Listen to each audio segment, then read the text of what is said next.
함께 보시는 말씀은 신약성경 에베소서 4장입니다. 에베소서 4장 13절 14절 두 구절 읽고 성경 공부 계속하도록 하겠습니다. 신약성경 에베소서 4장 13절부터 14절까지 말씀, 신약성경 313쪽 전후를 보시면 되겠습니다.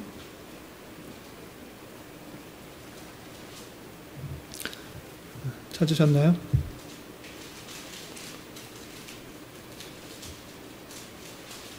13절, 14절 두 구절 함께 봉독하겠습니다. 시작. 우리가 다 하나님의 아들을 믿는 것과 아는 일에 하나가 되어 온전한 사람을 이루어 그리스도의 장성한 분량이 충만한 데까지 이르리니, 이는 우리가 이제부터 어린아이가 되지 아니하여 사람의 속임수와 간사한 유혹에 빠져 온갖 교훈의 풍조에 밀려 요동하지 않게 하려 함이라. 아멘. 계속해서 조직신학의 순서에 따라서 성경 공부를 하고 있습니다. 우리 지난 3시간 동안, 지난 3주에 걸쳐서 인간론에 대해서 배웠는데, 혹시 그 인간론 배웠을 때 제목을 기억하시나요? 타락 전 인간, 타락 후 인간, 회복 후 인간에 대해서 배웠는데, 오늘 읽었던 성경 말씀을 보면 어떤 사람이 나오냐 할 때 온전한 사람이 나와요. 타락 전, 타락 후, 회복 후, 이렇게 3개만 외우면 될 것 같았는데 성경을 읽으니까 온전한 사람에 대해서 나옵니다. 그럼 과연 성경에서 말하고 있는 온전한 사람은 어떤 사람인가? 그 내용을 본문에서 좀 살펴보고 이것을 근거로 하여서 오늘 내용, 전체 내용을 복습하는 시간을 갖도록 하겠습니다. 13절 보시면 온전한 사람에 대해서 이렇게 설명하고 있습니다. 잘 보시면 우리가 다 하나님의 아들을 믿는 것과 아는 일에 하나가 되어 온전한 사람을 이룬다 그랬습니다. 온전한 사람, 그 사람이 어떤 사람인가 라고 할 때 하나님의 아들을 믿는 것과 아는 일에 하나가 된 사람, 그것이 온전하다라고 표현하고 있습니다. 그러니까 우리가 아는 것에서 그치는 것이 아니라 또 믿는 것도 하나가 됨을 이렇게 표현하고 있습니다. 그래서 성경에 대해서 많은 지식들을 또 배우고 또 배우는 것을 통해서 알 수가 있습니다. 그런데 그 아는 것과 실제 믿는 것과 달라질 수가 있는 것입니다.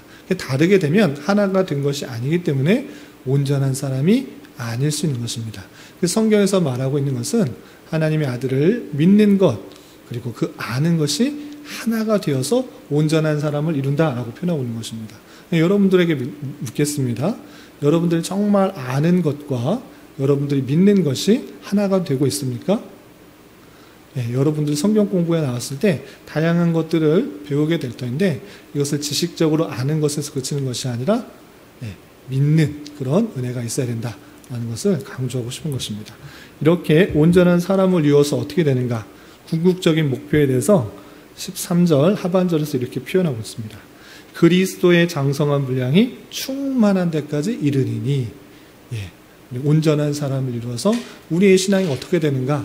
그리스도의 장성한 분량, 그리스도의 큰 분량에까지 우리가 자라나야 된다라고 표현하고 있는 것입니다. 성경을 공부하고 또 신앙생활을 하는 것, 그것은 신앙의 성장이 있어야 된다는 것을 강조하고 있는 것입니다. 어디까지? 그리스도의 장성한 분량이 충만한 데까지 함께 자라나야 된다. 우리가 잘 배우고 배우는 것에 그치는 것이 아니라 우리의 어떤 믿음이 하나가 되어서 그리스도의 장성한 분량이 충만한 데까지 이르는, 그것이 여러분들의 생의 목표가 되는 것입니다.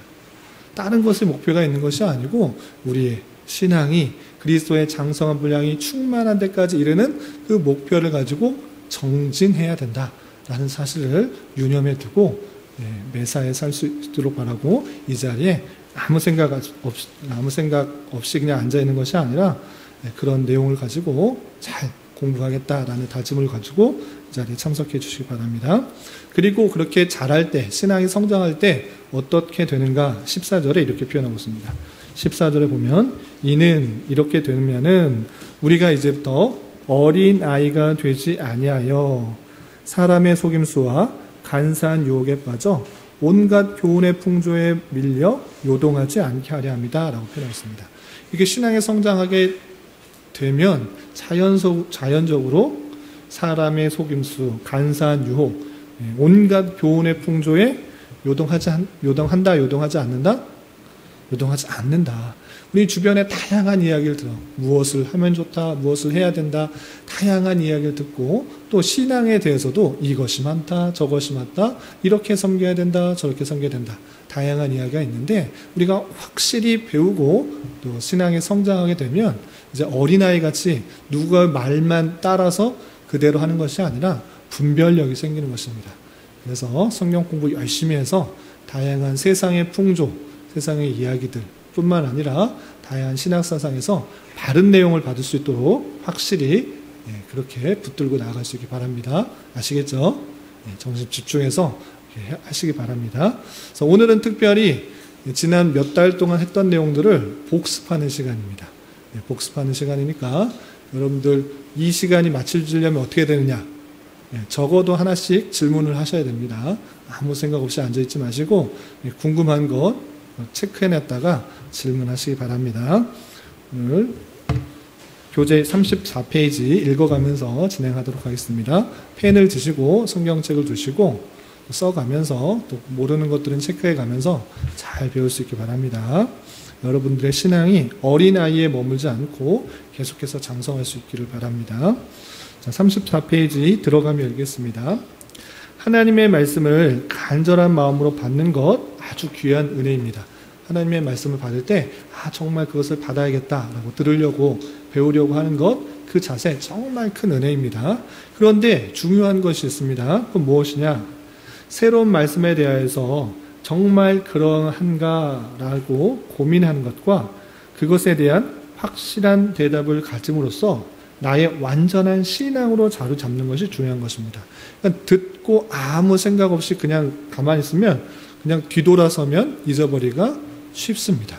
그렇기 때문에 들려지는 그 말씀, 그 맞는 말씀을 받는 자세도 중요하지만 아무 생각 없이 앉는 것이 아니라 정말 그러한가 고민하고 그것이 정말 나의 신앙으로 대답할 수 있는 나의 확고한 가치관으로 자리 잡을 수 있는 그 모습까지 나아가는 것이 중요하다라는 것입니다.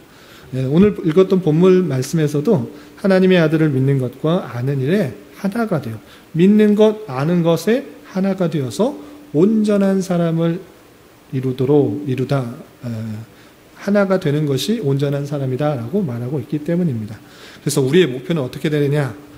이렇게 믿는 것과 아는 일에 하나가 되어서 그리스도의 장성한 분량이 충만한 데까지 이르는 데 있다라는 것입니다. 그래서 여러분들 말씀을 잘 배우고 익히고 우리의 신앙으로 잘 자라서 그렇게 그리스도의 장성한 분량이 충만한 데까지 이룰 수 있는 저와 여러분 되시길 바랍니다.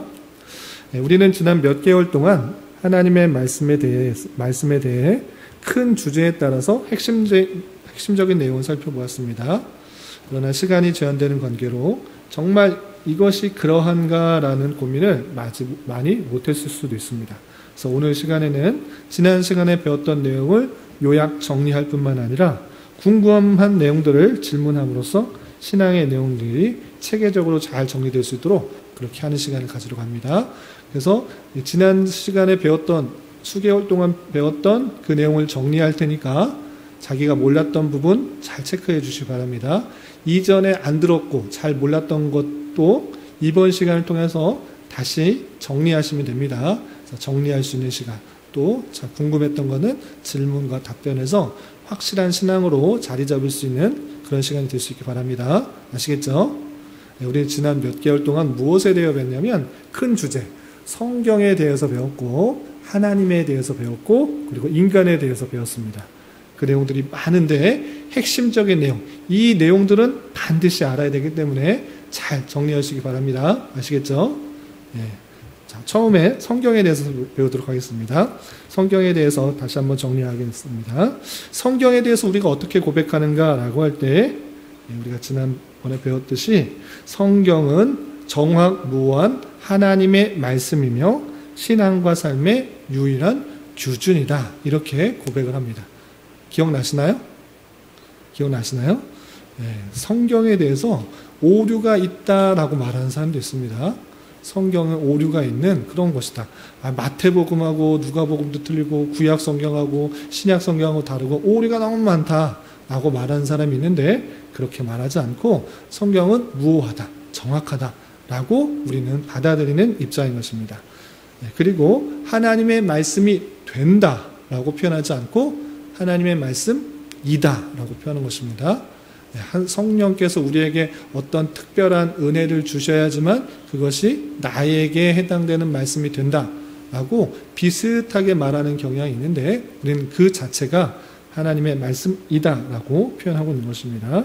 그리고 신앙과 삶의 유일한 기준이다 이렇게 하는 것입니다. 우리가 신앙을 살아갈 때 어떤 것을 기준하느냐, 새로운 계시를 받아야 되느냐, 새로운 능력을 받아야 되느냐, 어떤 또 특별한 어떤 것이 있어야 되느냐, 그렇지 않고 성경을 통해서 다 할 수 있다. 그리고 마찬가지로 우리가 살아가는 데 있어서 도대체 어떻게 되느냐, 또 다른 특별한 계시를 받아야 되는 것이 아니라 성경 그 자체를 통해서 주시는 교훈에 따라서 우리가 삶을 살아갈 수 있다. 이렇게 할 수 있는 것입니다. 요 명제 아주 중요하니까 외워두시기 바랍니다. 아시겠죠? 자, 두 번째, 성경의 영감. 영감이 뭐죠? 성경이 어떻게 쓰여졌는가를 말하는 것입니다. 그럴 때 이런 단어를 배웠습니다. 완전 축자 유기적 영감. 기억나시나요? 기억나세요? 완전 축자 유기적 영감. 무슨 뜻인지는 설명할 수는 없지만 들어본 거는 같죠? 다시 한번 설명하겠습니다. 성경이 영감되어서 성경이 기록되었을 때 우리 그것 잘 생각 안 하면 하나님의 말씀이 성경이 뚝 떨어졌나? 아니면 계시로 그런 번개가 쳐서 돌에 다 기록되었나? 이렇게 생각할 수 있는데 사람을 통하여서 그에게 감동을 주셔서 기록하게 하셨다라는 것입니다. 그 감동을 또 다른 표현으로 영적인 감동이다라고 해서 영감이라고 표현한 것입니다. 아시겠죠? 그러면 어떻게 그 사람들이 영적인 감동을 받아서 기록했는가라고 할 때 세 가지 영감의 내용이 있습니다. 혹시 기억나시나요? 하나님께서 사람들에게 영적인 감동을 주셨다라고 하셨을 때 기계적 영감과 역동적 영감과 유기적 영감이 있습니다. 들어보신 것 같죠? 기계적은 하나님께서 그냥 불러주시는 대로 썼다라는 것이 기계, 마치 기계처럼 이용하셨다라는 것이고요. 역동적은 무엇이냐? 하나님께서 어떻게 될지 그냥 깨닫게 하여 주신 거예요.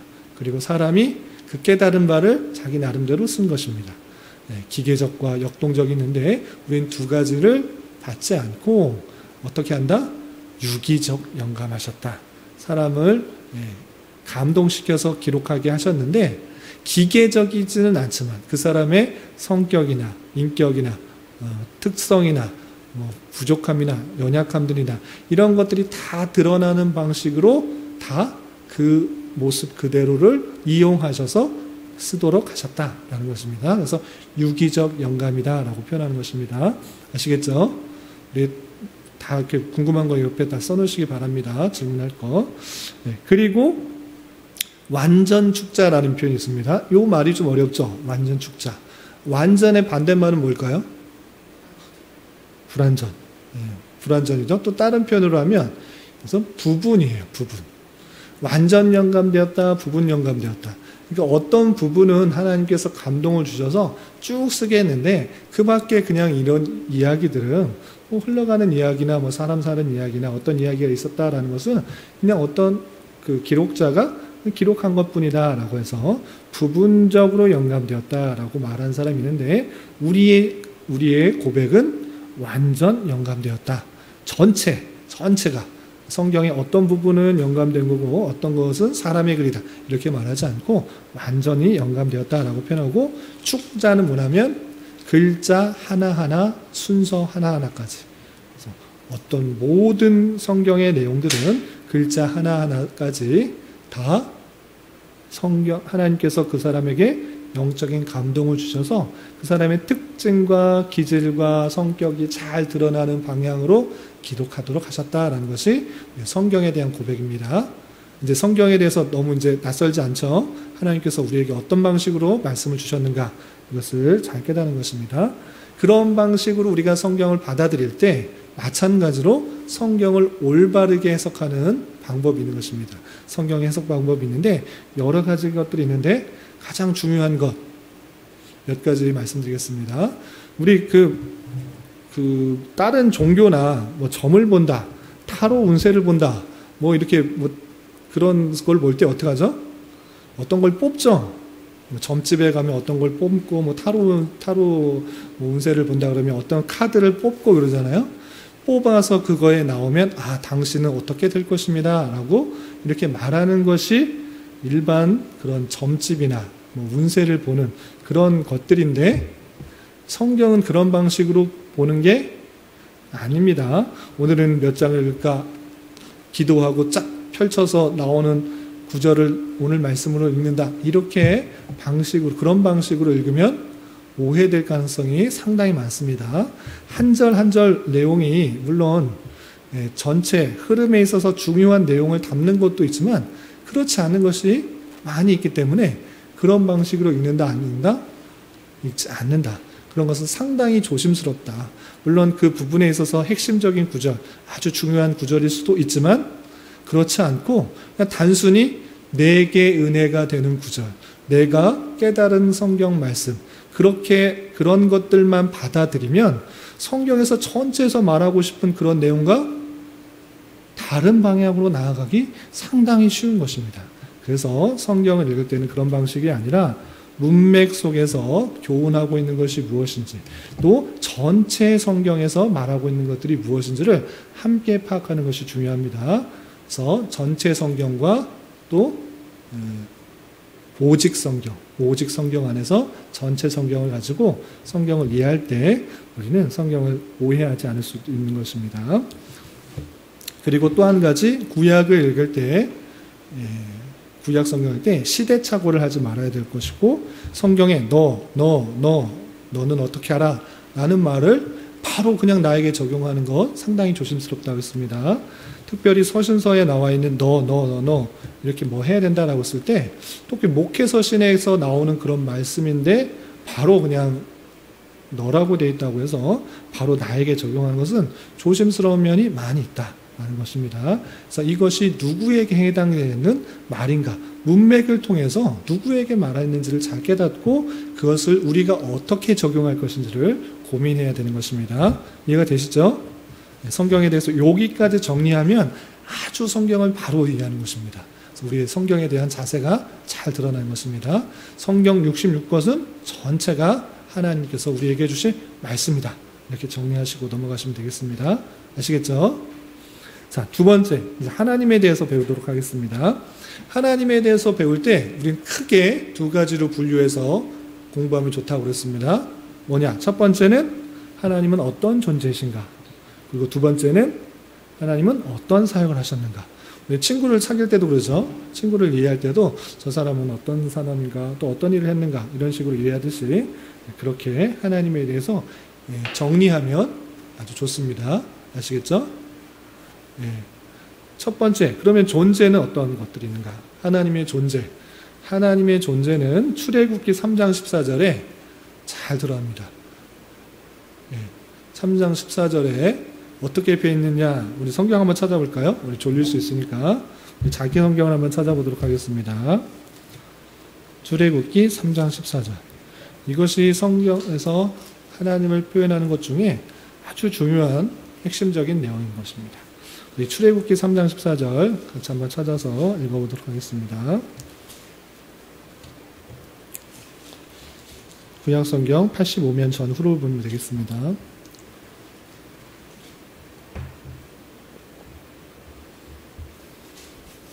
찾으셨나요? 네, 같이 한번 읽어보겠습니다. 3장 14절 시작. 하나님이 모세에게 이르시되 나는 스스로 있는 자이니라. 또 이르시되 너는 이스라엘 자손에게 이같이 이르기를 스스로 있는 자가 나를 너희에게 보내셨다 하라. 하나님께서 모세에게 자신을 어떠한 자로 말하시고 있는가, 그리고 백성들에게 나를 어떻게 소개하고 있는가가 이 3장 14절에 드러나 있는데, 그건 어떻게 말하고 있느냐? 하나님은 어떤 분이시다? 스스로 있는 자다. 그런데 이것이 원문, 히브리어 성경 원문에는 어떻게 표현됐을까요? 이거는 좀 의역을 해서 표현한 건데, 이거는 이렇게 표현한 거예요. 나는 나다. 나는 나다. 이런 표현을 해요. 근데 이것을 해석해서 나는 스스로 있는 자다라고 표현한 거예요. 영어 성경도 I am who I am 이렇게 표현됐어요. 나는 나다. 이렇게 표현하고 있어요.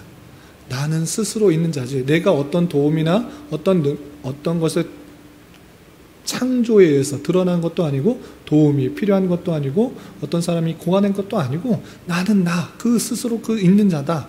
이렇게 표현하고 있는 것입니다. 그것이 잘 드러나 있는 그 하나님의 존재인데 그것을 또 더 세부적으로 이해하기 위해서 그 스스로 있는 자에 대해서 하나님은 이름을 통해서 하나님이 어떠한지를 표현해 주었습니다. 혹시 하나님의 이름 중에 기억나는 거 있으세요? 네? 여호와. 네? 여호와. 네. 또 엘. 또 뭐 있을까요? 네. 아도나이라는 표현이 있습니다. 엘은 하나님이라는 그런 뜻이고 또 여호와도 하나님이라는 그런 뜻인데 여호와라고 쓸 때는 하나님께서 그 백성들에게 언약을 맺어주셨을 때 그것을 여호와로 많이 등장하고 있습니다.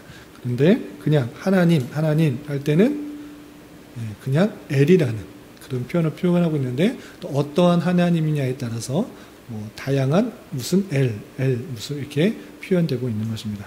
그리고 아도나이라는 표현 들어보셨나요? 아도나이는 주라는 뜻이에요. 주인. 상대방의 제일 높이는 표현이 주여라고 할 때 야곱이 에서르한테도 또 뭐라고 했을까요? 주여라고 표현했어요. 상대방을 최고로 높이는 표현이 주여라는 표현인데 이것이 하나님에게도 사용되었다 이렇게 생각하시면 되겠습니다.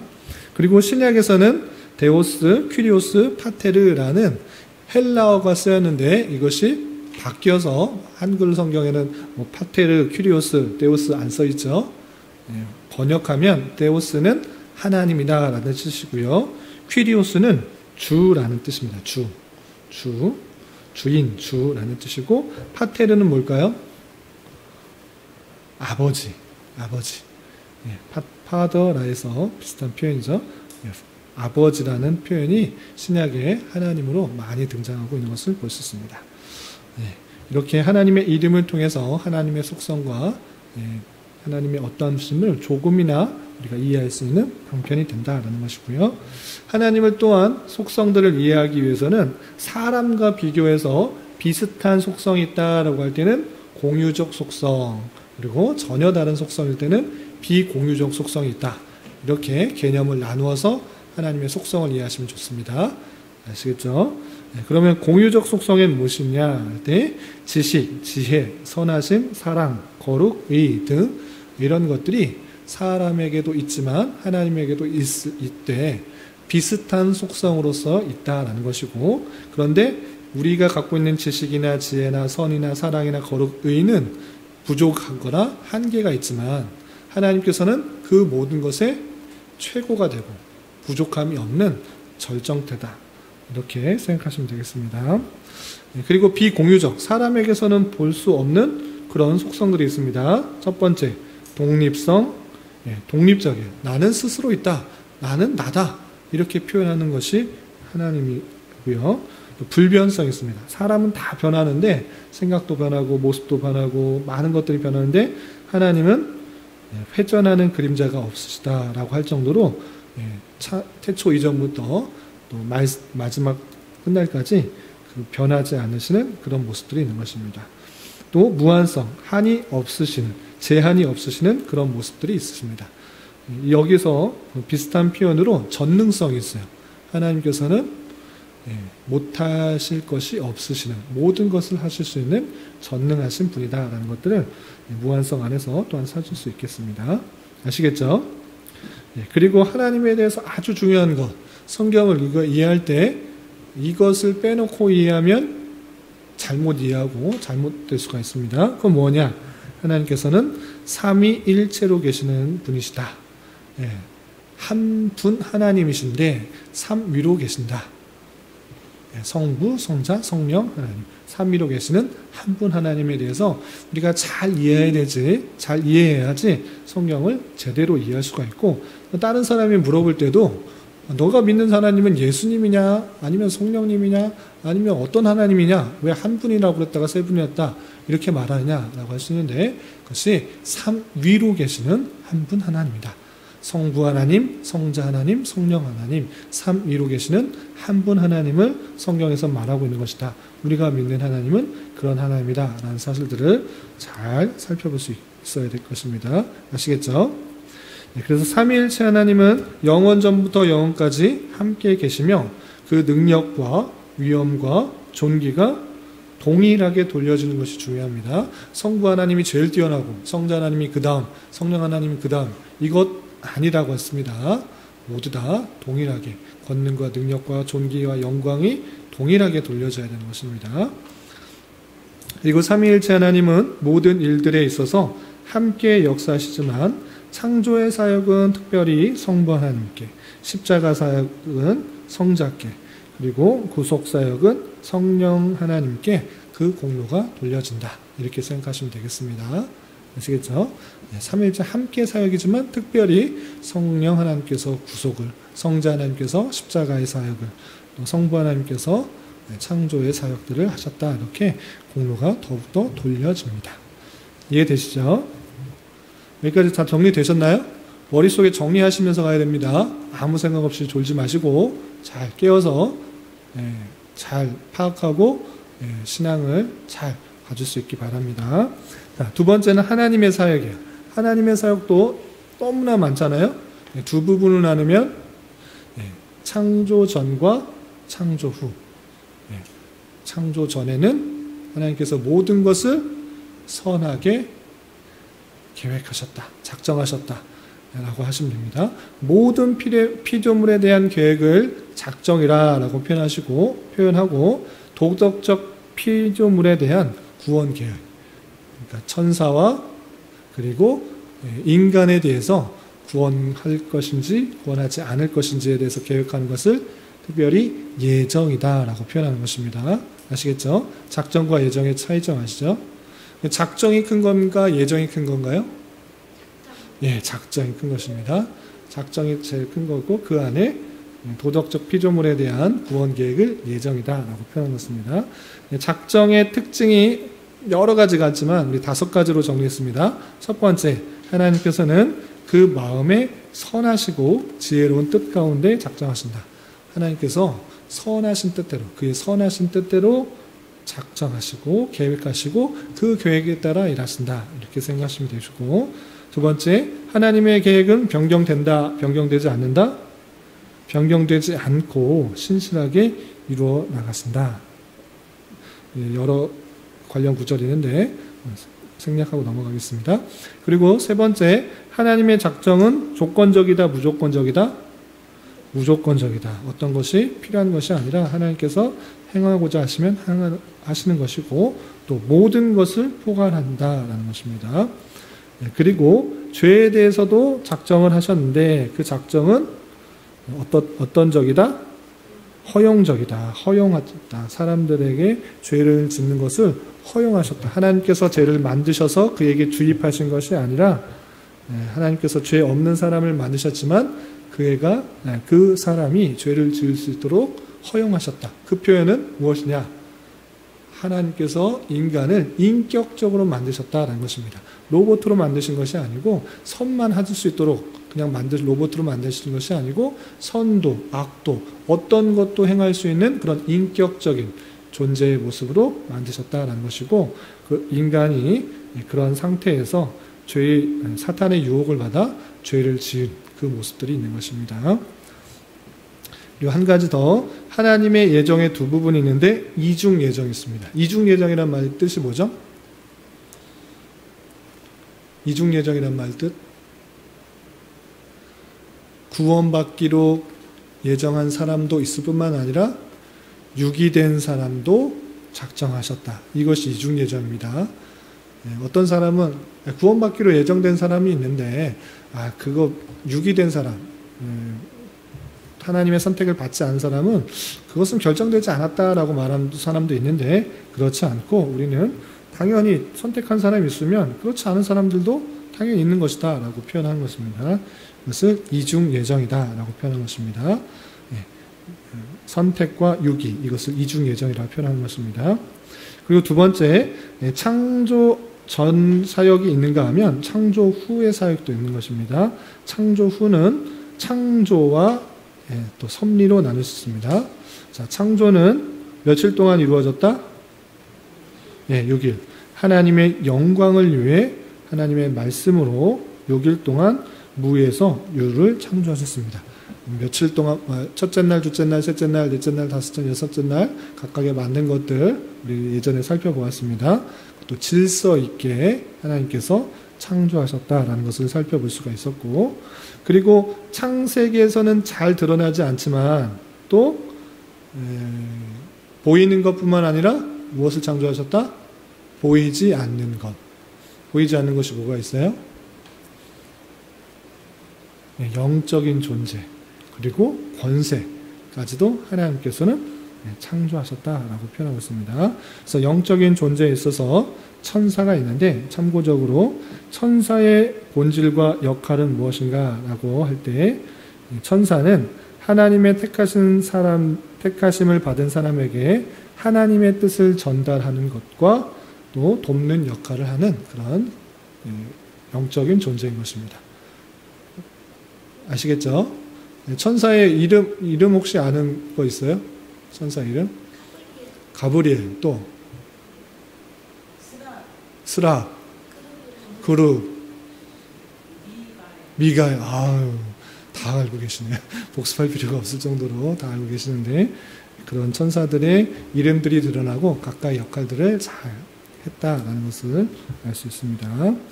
자, 그리고 그런 걸 창조하셨고, 창조하신 이후에는 가만히 그냥 뒷짐지고 계시는 것이 아니라 하나님의 뜻을 이루시기 위하여 모든 것들 가운데 하나님의 뜻을 이루고 계시다라는 것입니다. 그래서 쉬운 표현을 신학적 용어로 섭리다라고 표현하는 것입니다. 그래서 하나님께서 자신의 모든 피조물들을 보존하시며 세상에서 발생하는 모든 일들에서 활동하시며 만물을 정해진 목적으로 인도하시는 하나님의 사역을 그렇게 표현한 것입니다. 그래서 그 오타가 있네요. 그 오타, 문물이 아니라 만물로 바꿔주세요. 만물을 하나님께서 정하신 그 목적으로 인도하시는 그런 일들을 섭리다한다는 것입니다. 보존과 통치가 이곳에 들어있다 생각하시면 되겠습니다. 그리고 섭리의 범위는 어떤 거냐? 지극히 하찮은 것들, 새가 한 마리 팔리거나 떨어지거나 뭐 하는 것조차도 하나님의 섭리 가운데 있다. 하나님께서 허락하셔야지만 이루어진다라고 할 수가 있고요. 또 우연처럼 보이는 일들, 그런 일들도 하나님께서 주장하신다. 그리고 인간의 선행은 당연히 하나님께서 주장하신다라고 생각할 수도 있는데, 악행까지도 하나님의 통치 아래에 있다라는 것입니다. 어떤 대표적인 예가 있죠? 예수님을 십자가에 달려 돌아가시게 하는 아주 나쁜 일, 그 악행, 아무 잘못 없으신, 죄 없으신 예수 그리스도를 십자가에 달려 죽게 하는 그런 악한 일까지도 하나님의 놀라운 섭리 계획 가운데 그것을 이루어가고 있다라는 사실을 살펴볼 수가 있는 것입니다. 그리고 하나님께서는 이스라엘 왕이라고 여러 군데서 표현하고 있겠지만, 또 이스라엘 나라에만 왕인 것이 아니라 모든 민족들을 다스리고 통치하는 섭리의 모습들이 성경에는 드러나고 있는 것입니다. 대표적인 예로 바사의 왕인 고레스의 왕의 마음을 주장하여 주셔서 이스라엘 백성들이 포로에서 되돌아오는 일들이 있다라는 것들을 살펴볼 수 있습니다. 그뿐만 아니라 모든 것들을 다스리고 통치하시고 심판하시는 분으로 성경에서는 드러나고 있는 것입니다. 그래서 하나님의 통치에서 피할 수 있는 것은 아무도 없다라고 할 수 있습니다. 하나님께서 이 세상 모든 만물을 계획하시고 창조하시고 다스리신다. 이 사실들을 반드시 잘 알아야 될 것입니다. 이것이 하나님의 사역입니다. 정리되셨죠? 여기까지 쫙 정리하시면 잘 배우신 것입니다. 이제 마지막 인간. 인간에 대해서는 세 부분으로 나누면 좀 정리할 수 있다고 했습니다. 타락 전, 타락 후, 회복 후 이렇게 정리하면 인간에 대해서 잘 이해할 수 있습니다. 우선 타락 전 인간에 대해서 살펴보시면 태초에 하나님께서 인간을 만드신 그 선하신 상태의 인간을 타락 전 인간이다 라고 할 수 있습니다. 그 인간은 하나님께서 어떻게 만드셨는가 라고 했을 때 하나님의 형상에 따라서 우리가 사람을 만들자 이렇게 표현했어요. 그래서 타락 전의 인간은 하나님의 형상이 그대로 잘 보존되고 있는 그런 상태입니다. 그런데 아쉽게도 창세기에서는 하나님의 형상이 어떤 건지 잘 드러나지 않았어요. 그냥 그렇게 만들자 하고 만들으셨는데 그 형상에 대해서 보충적인 설명이 없어요. 그런데 신약 성경의 골로새서와 에베소서를 살펴보니까 이것이 하나님의 형상 중에 포함되어 있겠구나를 생각할 수 있었습니다. 무엇이었죠? 의와 거룩도 지식. 지식, 의, 거룩. 이 세 가지를 하나님의 형상이다라고 표현한 것입니다. 핵심적인, 아주 중요한 그 좁은 의미에서의 하나님의 형상인 것입니다. 그래서 참된 지식과 참된 구별됨 그리고 오름이 그 인간에게 드러나 있었다라는 것을 알 수 있습니다.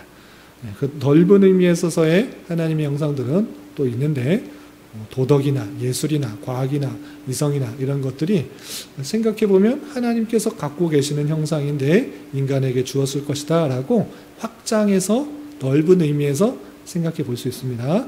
그런데 확실하게 드러나는 것은 표현이 분명히 하나님의 형상이라는 표현이 신약성경에 지식, 거룩, 의가 있기 때문에 그것을 확실히 알 수 있습니다. 그리고 하나님께서 왜 하나님의 형상으로 사람을 만드셨는가? 창세기 1장 18절에 보면 하나님께서 지으신 모든 만물을 어떻게 하도록? 다스리도록. 그래서 사람의 사명은 이 세상 모든 만물을 다스리는 것입니다. 다스리게 하기 위해서는 번성하고 충만하고 정복해야 되는 그런 일들이 있는 것입니다. 그렇게 하도록 명령을 주셨던 것입니다. 인간의 타락 전의 그런 모습들 잘 살펴보시고, 그리고 그 타락 전의 인간, 그 선한 인간에게 하나님께서 약속을 하나 하셨습니다. 무엇이냐? 행위 언약이라고도 표현하는데 동산 중앙에는 나무의 열매, 선악을 알게 하는 나무 열매는 먹지 말라. 그것은 먹으면 반드시 죽으리라 라고 먹으면 죽게 되는 그런 약속을 해놨던 것입니다. 그런데 그것을 온전히 지켰다 못 지켰다? 못 지켰다. 누구 때문에? 사단의 유혹 때문에. 사단이 뱀의 모습으로 뱀에게 들어가서 하와를 유혹했고 하와가 그 유혹을 이기지 못하고 따먹고 남편에게 주어서 아담도 따먹어서 죄가 들어오게 됐다. 하나님의 그 말씀에 온전히 순종하지 못한 것, 그것이 죄고 죄가 그들의 결정에 의해서 들어오게 되었다라는 것입니다. 여기서 아주 중요한 건 뱀에게 내린 저주, 제일 중요하죠. 다른 것부터 할까요? 아담에게 내린 저주는 뭘까요? 평생 수고하고 먹을 수 있다. 땀을 흘려야 먹을 수 있다라는 내용이고, 여자에게 내린 저주는 임신하는 수고, 고통, 또 애 낳는 수고, 그것도 있죠. 그리고 남편을 원하게 된다라는 표현이 있었고요. 또 사단, 뱀에게 내린 저주, 이게 제일 중요하죠. 뭐가 있죠? 여자의 후손에게 머리가 상하게 될 것이다. 이것이 복음의 내용인 것입니다. 여자의 후손은 여기서 누구를 뜻하는 것이다? 예수 그리스도. 여자의 후손에서 나타날 그 예수 그리스도를 통한 것이고, 그리고 그 예수 그리스도께서 그냥 뱀의 머리를 상하게 하겠다. 이것이 아니고 그 사단의 권세, 사망의 권세를 깨뜨리시겠다. 구원케 하시겠다라는 약속이 거기에 함축적으로 담겨 있는 것이고, 그 내용을 신실하게 하나님께서 이루어진다, 걱정 마라, 내가 할 것이다 라고 알려주는 내용이 창세기에 있는 것입니다. 아브라함을 택하시고 그에게 약속하시고, 이삭에게도 약속하시고, 야곱에게도 약속하시고, 또 알려주고 하는 것이 창세기고, 또 2월 달에 있게 되는 출애굽기도 그 약속을 이루어주기 위해서 구원은 어떻게 이루어지는 것이다, 그리고 제사조들은 이렇게 하는 것인데 왜 해야 되느냐, 예수 그리스도를 계속적으로 생각하도록, 잊지 말라고 그 제사제도를 통해서 그 언약 백성, 하나님의 택하신 백성에게 그 메시아를 약속해서 잊지 않도록 계속적으로 알려주고 있는 것입니다. 그래서 오늘 출애굽기를 읽으면서 하나님의 그 놀라운 택하신 백성을 구원하시기 위한 하나님의 열심을 잘 살펴볼 수 있기 바랍니다. 자, 그리고 타락 후의 인간, 그 타락해서 죄를 지어서 어떻게 되었는가 2번 보시면 하나님의 관계가 단절된 영적 죽음의 상태가 된 것입니다.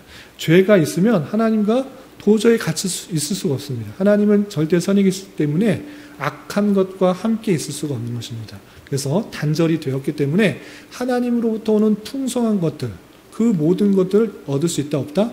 없게 되었다라는 것입니다. 그래서 영적 죽음의 상태가 되는데, 성경은 이 단절된 상태에 관심이 많고 그것이 끊어진 상태를 죽음이라 표현하고, 그 영적인 죽음의 상태 때문에 육적인 죽음에 이르게 된다라는 것들을 계속적으로 보여주고 있는 것입니다.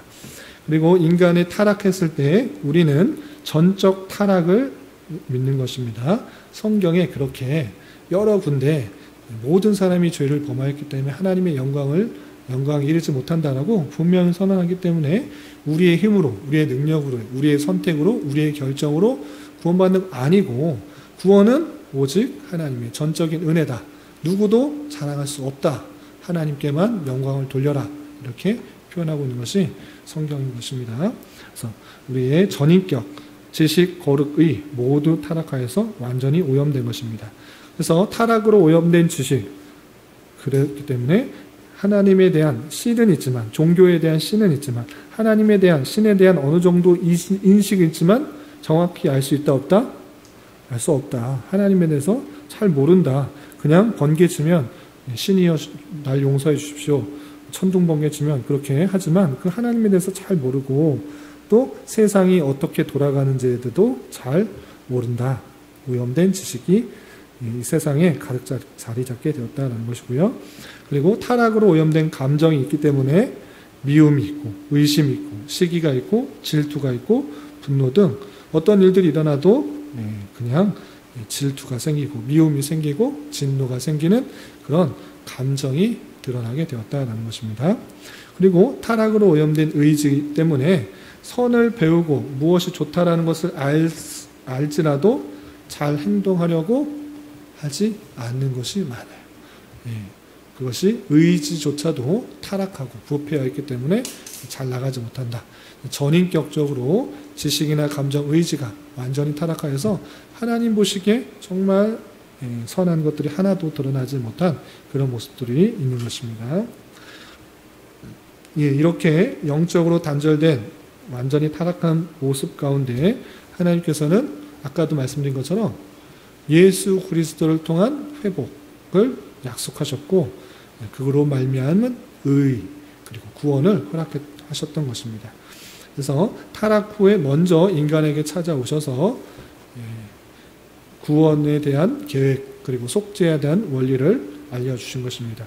그 계획이 아브라함에게도 알려주고, 또 속죄에 대한 내용들이 특별히 출애굽기에 드러나면 어린 양의 보혈을 통해서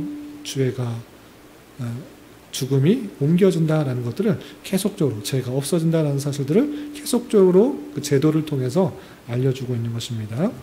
그리고 그 예수 그리스도께서 이 땅에 오시고 십자가에 달려 돌아가심으로 말미암아 그 예언됐던 모든 내용들이 이루어지게 되는데, 그 예수님을 믿으면 어떻게 되는가? 그 믿는 것, 그 믿는 자체를 의롭다 여기는 것입니다. 그것을 믿음으로 말미암아 의롭게 된다는 이신칭의에 되는 것이고, 그렇게 해서 우리는 신분이 변화됩니다. 이제 하나님의 무엇이 된다? 자녀, 하나님의 자녀가 된 것입니다. 그래서 어려운 표현으로 양자라고 표현해요. 양자. 우리는 하나님의 자녀가 되어진 것입니다. 이제 하나님을 아빠라고 부를 수 있는 놀라운 특권이 있는 것입니다. 하나님의 모든 풍성한 것들을 이어받을 수 있는 자격이 생긴 것입니다. 그리고 특별히 그 사랑은 끊을 수 있다 없다? 기근이나 가난이나 칼이나 적신이나 어떤 것도, 어떤 사탄도 어떤 것도 끊을 수 없다라고 로마서 8장에 밝히고 있는 것입니다. 그 사랑 가운데 끊어지지 않는 그 사랑 가운데 있다는 것에 감사하고 찬송하고 하나님께 나아가는 것, 그것이 성도의 자세고 이 땅에서의 삶이다라는 것입니다. 그럼에도 불구하고 회복되었음에도 불구하고 신분이 변화되고 하나님의 끊임없는 사랑, 끊을 수 없는 사랑이 있음에도 불구하고 인간에게는 어떤 것이 있다? 여전히 죄성이 있다. 죄의 오염으로 인한 갈등, 여전히 남아있는 것입니다.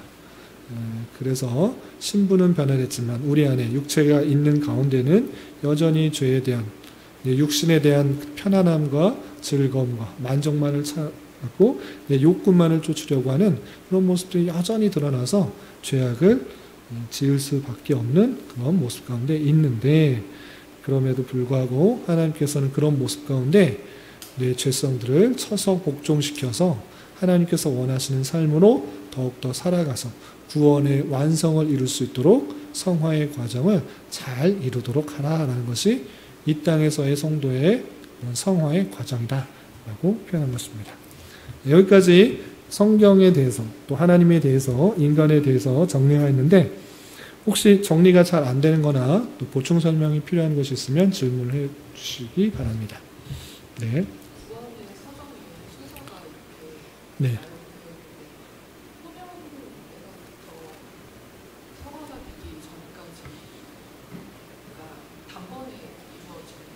이 성화의 과정에 대해서 제가 일부러 밝히지 않는 이유는 성화의 과정에 대해서 다양하게 견해가 있기 때문에 그렇습니다.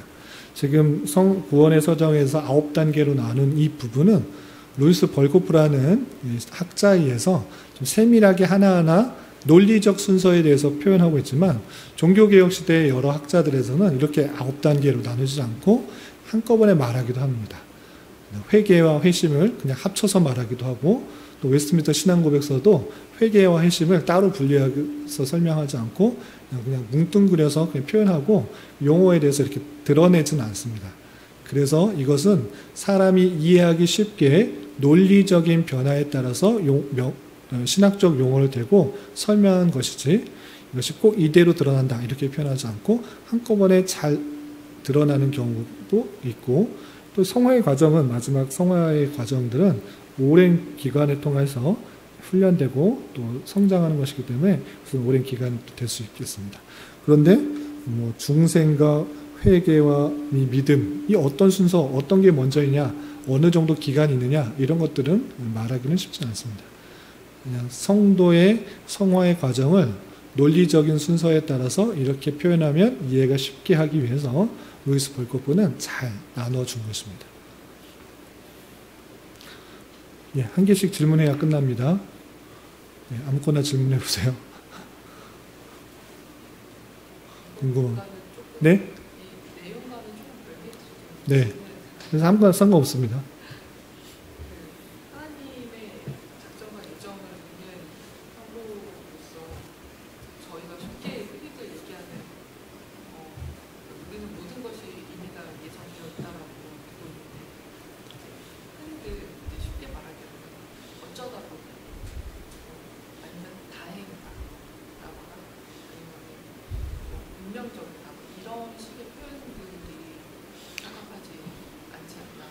그러니까 운명론하고 예정론하고 예전에 한번 설명했는데, 말의 표현에 있어서 다행이다라는 표현은 뭐 쓸 수도 있겠는데, 다행이라는 게 말의 원어적 뜻에 의해서 여러 가지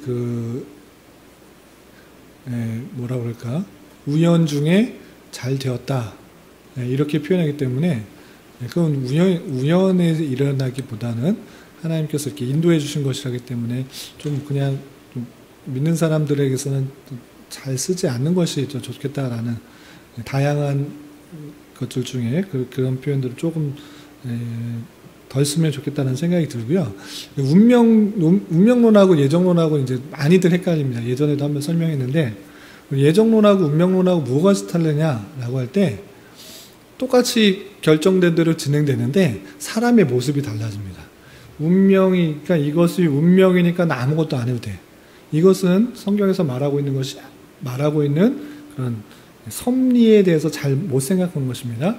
결정된 것은 있지만 그 안에 하나님께서 아무것도 안 하도록 하셨는가? 그렇지 않고 그 방법도 다 선하게 역사하시고 다스리시고 그 택하신 백성들에게 촉구하고 있는 것입니다.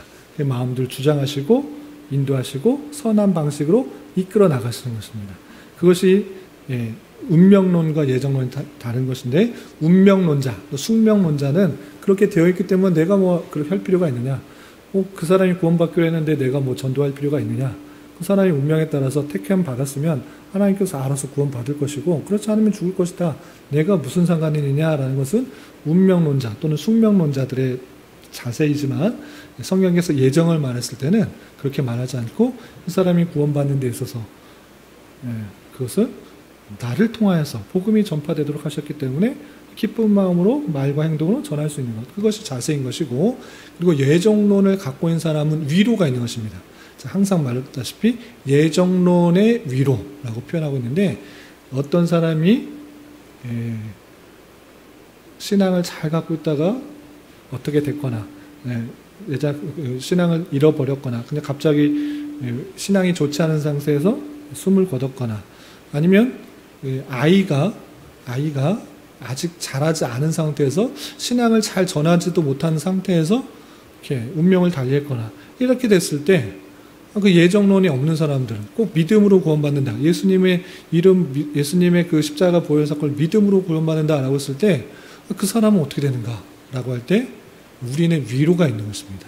하나님의 택하심을 받는 그 예정이 먼저고 하나님의 주권이 먼저이기 때문에 그 믿음의 가정 안에서 그 복중에 있는 아이가 또는 태어난 아기가 하나님의 믿음의 가정의 계를 이을 것이다 라고 위로하는 거죠. 실제인지 아닌지는 모릅니다. 그건 사람을 위해서 누가 구원받는지 안 받는지는 사람이 알 수 있는 방법이 확실히 알 수 있는 방법이 없기 때문에 추측만 하는 것이죠. 그런데 예정론을 갖고 있는 사람은 위로가 있는 것입니다. 하나님께서 하나님의 때에 이를 불러가셨구나 또는 데려가셨구나. 그럼에도 불구하고 하나님께서 그를 또 다른 방편으로 쓰시기 위해서 일찍 데려가셨다 이런 식으로 위로가 할 수가 있는 것이고 또 힘을 낼 수가 있는 것입니다. 개척교회도 마찬가지입니다. 개척교회 열심히 했는데 또는 선교 열심히 했는데 복음 전파 열심히 했는데 전도 열심히 했는데 아무도 드러나는 사람 없고 아무 열매가 없다. 낭망하는 것이 아닌 것입니다. 왜? 하나님께서 나를 통해서 한 사람을 변화시키도록 예정하셨다고 하면 그것이 기쁨이고 아무 사람도 정말 아무 사람 선교지에서 복음 전했는데 아무에게도 선교 열매가 없었다. 낭망하거나 좌절하지 않고 나의 모습을 통해서 내가 죽었을지라도 그 남겨둔 성경을 통해 또 우리나라가 그러한 것처럼 많은 사람들이 변화될 수 있다는 가능성이기 때문에 낭망하지도 않고 좌절하지도 않습니다. 내가 그 행한 것 하나님께서 내 주신 그 기쁨과 사명을 열심히 행한 것으로 감사가 있는 것입니다. 찬양이 있는 것입니다. 실패가 없는 것입니다. 그것이 예정론이 갖고 있는 위로다. 이렇게 생각하시면 됩니다. 내 노력과 열심으로 했는데 아무런 결과가 드러나지 않아. 사람이 많이 모이고 전도한 사람들이 많이 들고 열매를 많이 맺어내는데 하나도 없고 다 떠나갔다. 그럼 얼마나 낭망되고 좌절됩니까? 예정론을 믿는 사람은 그렇지 않은 것입니다. 힘이 있고 능력이 있고 위로가 있고 감사와 찬송이 있는 것이 예정론이다. 이렇게 생각하시면 되겠습니다. 네, 또 다른 질문 있으시면 해주시기 바랍니다. 쉬워. 아무거나.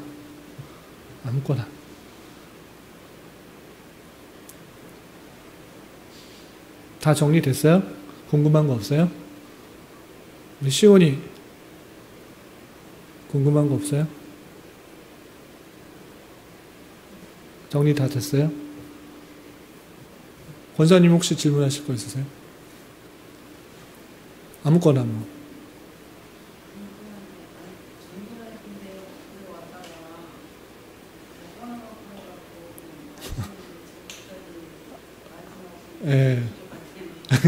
예, 그래서 예정론을 믿는 사람은 절대 그런 거, 뭐 낭망 될 수 있고 아플 수도 있는데 이제 예.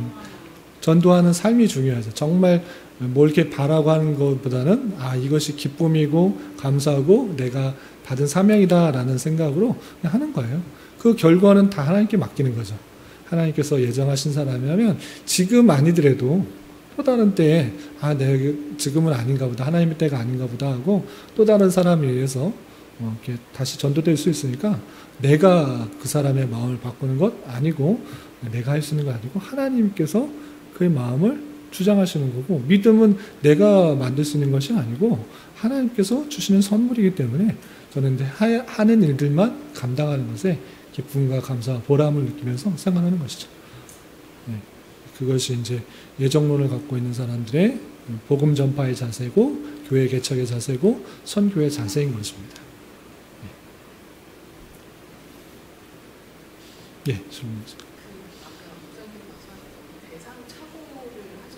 네.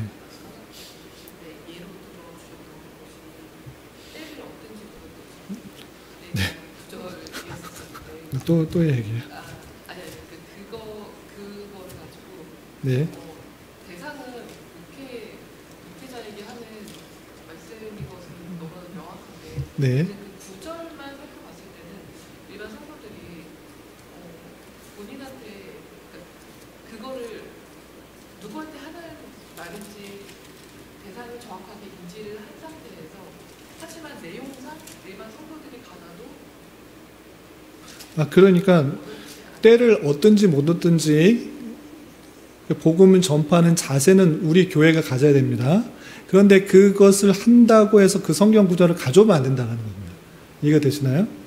때를 얻든지 못 얻든지 우리는 그냥 삶의 현장에서 더 열심히 여러 가지 일들을 하고, 또 때가 있으면 또 전하고, 기회가 됐으면 그리스도의 사랑을 전하고 복음을 전하고 이렇게 하는 것 중요합니다. 그런 사명이 교회에 있는 것입니다. 그런데 그것을 해야 된다라고 할 때 그 구절을 가져오면 안 된다는 것입니다. 이해가 되시나요? 그런 자세, 교회의 사명이 마땅히 복음 전파의 사명인데 그런 방식으로 성경에 원하는 구절만 가져오게 될 때 성경을 내 마음대로 해석하게 된다는 것입니다. 그 같은 구절 안에서도 그 다른 말씀이 있는데 그거는 다 띄워버리고 때를 얻든지 못 얻든지 그 복음 전하는 것을 힘쓰라라고 했을 때 그 말은 전하기 좋죠. 그 성도들에게 하기 좋죠. 있으니까 해라라고 하는데 바로 뒷구절만 해도 그것이 모든 성도들에게 해야 되는 내용이 아니기 때문에 이 성경을 말 그대로 내가 원하는 구절만 뽑아서 적용하는 잘못된 위험성에 잘 드러나는 것입니다. 성경 이렇게 펴놓고 이거 적용하기 좋다고 그냥 읽었을 때 오류에 빠질 수 있다는 것입니다. 성경에 이제 원하는 내용 구절만 해서 이렇게 해야 됩니다. 이렇게 됩니다. 우리 교회는 다 선교해야 됩니다. 전도해야 됩니다. 또는 교회를 개척해야 됩니다. 등등등의 원하는 구절이 목사의 그런 개인적인 가치관에 의해서 성경이 인용될 수 있는 거죠. 성경이 내가 원하는 것만 끌어서 복받는 비결, 풍성하게 번창하는 비결, 이런 구절만 다 끊어서 할 수 있는데 정말 그 구절이 생업의 번성과 자녀의 번성을 말하는 구절인가, 그것을 말하고자 그것이 쓰였는가 되돌아볼 때 문맥에서 그게 아닌데 내가 원하는 구절만 그냥 인용해서 쓰면 그건 성경을 잘못 이해한다는 것이죠.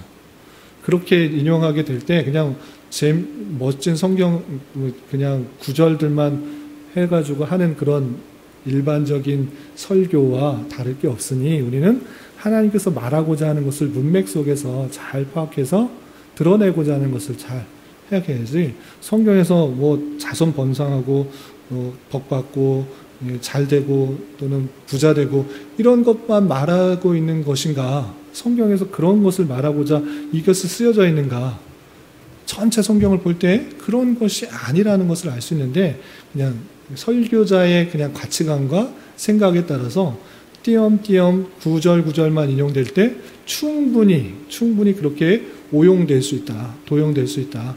그런 방식으로 읽는 방법은 설교자의 그냥 가치관을 드러내는 것이지 성경에서 말하고자 하는 것들이 달라질 수 있으니 조심하는 게 좋겠다. 그런데 이렇게 완전히 잘못된 사항을 말씀드린 것이지만 그럼에도 불구하고 좋은 것들 많이 있습니다. 성경 문맥 속에서 핵심되는 구절이 있습니다. 그런 구절을 잘 적응해서 말하는 것 아주 좋은 설교입니다. 그런데 조심해야 된다. 조심해야 된다. 그런 것들이 오용될 수 있으니 조심해야 되고 전체 성경 안에서 말하고 있는 것과 잘못되지 않도록 그것을 함께 말하는 것이 중요하고 전체 성경에서 말하고 있는 부분을 드러낸다라는 것이 이제 교리적 설교인 것입니다. 우리가 이렇게 하나님에 대해서 또 인간에 대해서 뭐 성령에 대해서 그리스도에서 배우는 이유가 뭐냐면 한 부분만을 보고 잘못 이해할 수 있기 때문에 예수님께서 병낫게 하셨다고 했으니까 오늘날 저도 병낫게 해주십시오. 죽은 사람 살려주십시오. 이거 계속 그렇게 기도하라고 그렇게 주신 것인가? 그 부분이 모든 사람들이 이제 병낫고 죽은 사람 살려나고 물 위를 걷고 물로 포도주를 변하도록 하게 하기 위한 그런 수단으로 주신 것인가? 그런 거 딱 하면서 이것을 원하는 자기 욕심을 불러가면서 이거 됐으니 이렇게 해주십시오라고 하는 것이 성경에서 말하고자 하는 것과 다르니 그렇게 하지 않도록 조심하도록 하는 것이 중요하고 전체 성경 안에서 교리적 설교 안에서 잘 파악하는 것이 중요하다는 것입니다. 있나요? 네, 그러면 여기까지 하고 다음 주부터는 중보자 그리스도 이제 인간론에 대해서 끝났고요. 기독론에 대해서 배우도록 할 텐데 졸리시면은 우리 퀴즈식으로 진행을 할까요? 너무 힘드신 것 같긴 한데 복습 퀴즈 대회를 해야 되나 너무 힘든 것 같긴 한데 한번 네? 승부욕이 강해서 이렇게 좀 집중할 수 있도록 하는 방법을 좀 고안해서 진행해 보도록 하겠습니다. 네, 기도하고 마치겠습니다. 하나님 아버지 감사합니다. 오늘 지난 시간에 배웠던 조직신학의 범위 안에서 성경과 하나님과 또 인간에 대해서 살펴보았습니다.